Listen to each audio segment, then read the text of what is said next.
Sitting here visiting with Coach Tammy of D1VISION, and Coach, what a tremendous event it's been this weekend. Thank you. Look, what goes into planning something this big? I would say, well, first and foremost, being as a showcase, I think we work heavily on bringing a lot of different types of schools in here. So, well, obviously, the first thing I would say is we want to try to bring in almost every single one of our Louisiana schools because we are a Louisiana-based organization. But as you can see, I mean, I think you probably saw it today, Notre Dame, UCLA, Pitt, stuff like that. A couple of other ones. We're trying to give kids a chance to be able to be seen by everybody, So if you, let's just say some of these teams that are here that are local, and maybe they don't travel to these bigger showcases that do get the chance to play in front of 20 plus schools each game. You're giving them a chance to see a variety of schools rather than just the ones that are in their backyard, So obviously I would say that's the core, because our goal is to help these kids get to the next level, and it's not just our program. We're putting on a showcase. Yes, it is our organization putting it on, but we're trying to bring all these college coaches to one park and give them a chance to, showcase in front of all these different schools. So the biggest thing is bringing the schools in because that's what they're paying for. You got head coaches here for some power programs that are out there, and that's got to be meaningful to the kids. Yeah, 100%. I mean, they're obviously making decisions. At the end of the day, whether they have their other assistants or people that are director of ops or player development, whatever, those coaches can find players, but ultimately it has to get back up to the head dog to make that decision. So yeah, I mean, I think that's cool. I think that all goes based off of our relationships, that we have. So yeah, I mean, having head coaches, I mean, they make the decisions. So ultimately it doesn't have to go through a bunch of different people. At the end of the day, I think that, they're in control of their programs, they know what they want, but again, I think we've built really good relationships with people, they like the way our events are run, we take really great care of them, we pay them really well, obviously, and we have a good organization with a lot of great kids, and I think that our recruitment definitely shows that, and I think that that's a big sell for them coming into. There are kids that are coming here that are already committed to schools. What are they working on? So yeah, like let's just say for example, my 18s, because I can't, say for others, but that's right. For us, I mean, we're just trying to, ultimately this is a product of D1VISION, right? So they're coming out here, we're trying to have them play against the best competition. So you got our event, you got, for example, Atlanta Legacy Invitational, you got Top Gun Invitational, you got Show Me the Money. This is a product of D1VISION that we are making sure that they're prepared for the next level. Like we don't want to have a kid that, they're not put in pressure situations and stuff like that. Like they have to be ready to play the best competition, the best pitchers, the best fielders, the best hitters, So we're trying to do that, and they're committed to getting every single rep that they possibly can against those best, pitchers and players in the country, so they can step into the next level and be ready to go. So that's a big thing for the continuation of our recruiting moving forward. You know what I mean? Because it's like, hey, here's a product that we've built. This is what these players are going to look like. This is the knowledge they're going to have when we send them off to the next level, and this is why you need to continue to recruit from us. These kids are gritty. They're gritty. They're it's hard to explain these players unless you've coached them. But yeah, you got kids like Kinsey Anderson, who has won I think 5 national championships right now. They're just dogs. You got Lauren, who is a Seville's that's played with her as well. There's just tons of talent, in the state for sure. And so we've been lucky enough to have a lot of the talent that's in the state. I think us and United, to be honest, and Blazers really are some of the top programs that are putting these kids up to the next level.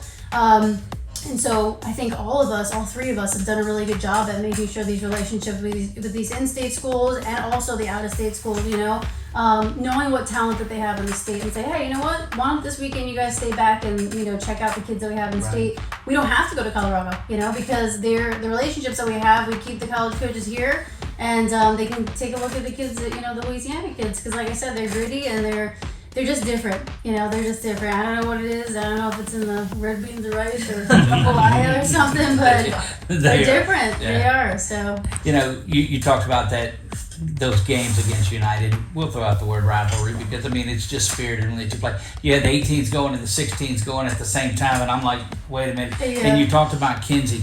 She's going off again in the very first matchup against Avery Hauser, who's a commit to ULM. So you've got college kids that are sitting there playing throughout the state, battling each other. How important is it to put those in pool play to make sure that they get to play together all weekend? I mean, for us, like, when we were building this tournament specifically, we wanted to have a schedule that played that whoever were the best teams that we had coming here, like we want to play them because ultimately our goal is to go deep in the PGF and, we're playing like teams like last week, Impact Gold Jazz and, the Bandits and stuff like that. We're playing big time programs. So like for us, playing a team like, him, he knows just as well as I do, we're always going to have probably the best kids that are in the state, along again with the Blazers, I believe.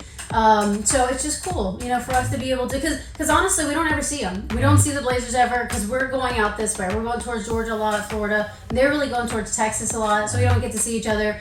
And it's, for us, it's a lighthearted thing. I think like everybody can have respect for each other, and I think that's the cool thing. Like everybody has respect for each other, and so for us to be able to compete in state against each other, I think is fun. It's the only time we get to, it's obvious that we have a relationship with them coming and competing at this event, and they have the same goals. So I think this event specifically has the top talented teams that are in the state, So yeah, I just think it's a cool situation that we get to all, play in the state. And, I think maybe Blazers are going to Colorado, but for United, getting a chance to play in front of 20-something schools at the same time. Yesterday at 9:30, we played in front of 28 schools, in the state of Louisiana. Crazy. That's legit, I mean, we had, I think, 15 Division I schools. We had about 5 or 6 junior colleges. We had a few NAI programs, giving people a variety.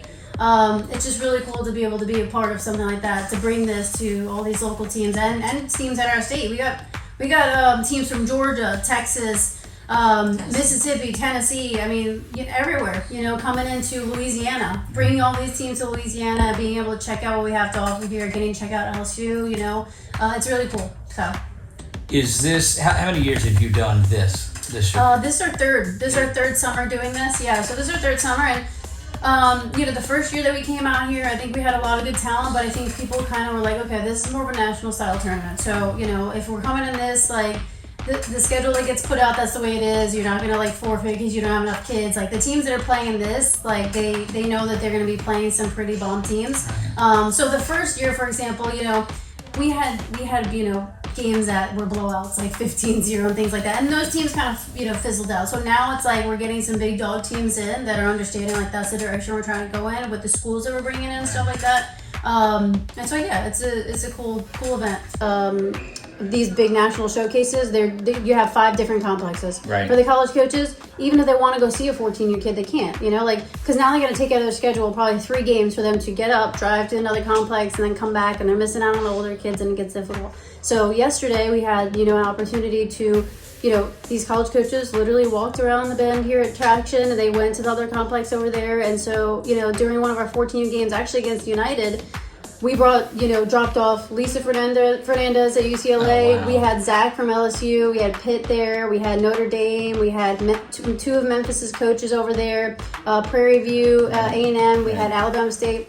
So you got a 14U game over there, right, with these 29s and 28s that are already getting recruited here in the state of Louisiana, which I think is crazy because, you got these big-time tournaments that aren't doing that. Right. Because they're so spread out. So I think for us to have been able to bring 11 big-time Division I schools to a 14 game, right? Like United, who's always gonna have kids that are gonna be in the same boat. The college is gonna start watching them at this age, even though people think it's crazy at 29. Yes, at 29 is getting looked at already, And so to see them and be able to just walk to the other side of the park and to watch these kids, and we had, I think, 8 at the first game that we played, and then 11 at the second game. Like, that's amazing, that's so cool. But that brings up a very interesting point, because if you look over the state of Louisiana right now, and granted the 26 class is very solid, but I'm going to tell you, the 28 class, the 29 that's coming up, that 28 class is as good as any class that there is. They've got some 100%. dogs in that. I mean, some you look around, it's like, where's she going? Well, she's going to her sophomore year. Mm-hmm. What is it about the talent here? I mean, yeah, the 28 class, I can agree with you. We have some great 27s, don't get me wrong, but the 28 class is super special. The maturity that I'm seeing in that class, the maturity in the 29s that I'm seeing. But yeah, I mean, obviously, like I said, 27s are great as well. But yes, you just have some 20. I have two 28s on our 16s national team. One of them is 5'11", something like that. 5'11". She's getting recruited by everybody you possibly can imagine. Right. I mean, the kid is a freaking dog. She moves always can be as freaking third, better than anybody, I would say, out in the nation. She's getting recruited by schools like LSU, Oklahoma. I mean, Texas, big time programs right now. We got another 28. She's actually Trina Prater, who's the head coach over at Memphis now. That's her niece. Okay. And so, to say the very least, she has a lot of talent and a high ceiling. But you see this 28, I mean, and she's towering over 26 and 27s, you know. So for us in that class, it's just, you know, you're waiting for a little bit more maturity to happen, you know, but as far as the physical ability, it's going to literally soar over all these other younger kids. I mean, you got 28s that are going to be that probably by the fall season or this next summer season that will be playing at a higher level than 25s that are going off to college right now. Look, I look at a Jolie Bennett, I look at a Baylor Viscount, so those type of kids that are coming up, and then you can just name all you want to on that. It's ridiculous, and that's the one thing that jumped out at me is how young these girls are that are hitting 20 home runs. When we start working on next year. What about the show? When you for this, honestly, normally right after this, right. You know, I think for us, you know, we personally try to invite the teams that we felt like, you know, they had good sportsmanship, good parents, you know, the kids were gritty and they played hard and stuff like that. Obviously also, you know, what colleges are recruiting who, you know, we want to make sure we're having the right teams here, that these college coaches, they look at us, they're looking at United, they're looking at Blazers, you know, they're looking at all these different teams. And so their time it's worth it for them to come here, you know. But yeah, I would say right after this event's done, it's planning really our fall event. So we have a fall event October. It's normally the 25th, 26th weekend. May not be as hot, but yeah, maybe not as hot. Right. But we typically do an event then. It's a 2-day tournament, so it's just like a 3-game. You know, it's a 4-game guarantee. So you have 3 pools on Saturday and then single elimination on Sunday. And so honestly in the fall it was pretty much the same size. We got all pretty much the same stack of lineup of schools that came in, you know. So yeah, I mean, we'll probably play that first and then go into summer after that. There you go. Coach, thank you very much for taking some time with us and shedding a little light on what it is about D1 Vision softball, and we appreciate you having us down here. Yeah, of course. Thank you guys for being here. I appreciate it. Yep. Okay, let's go.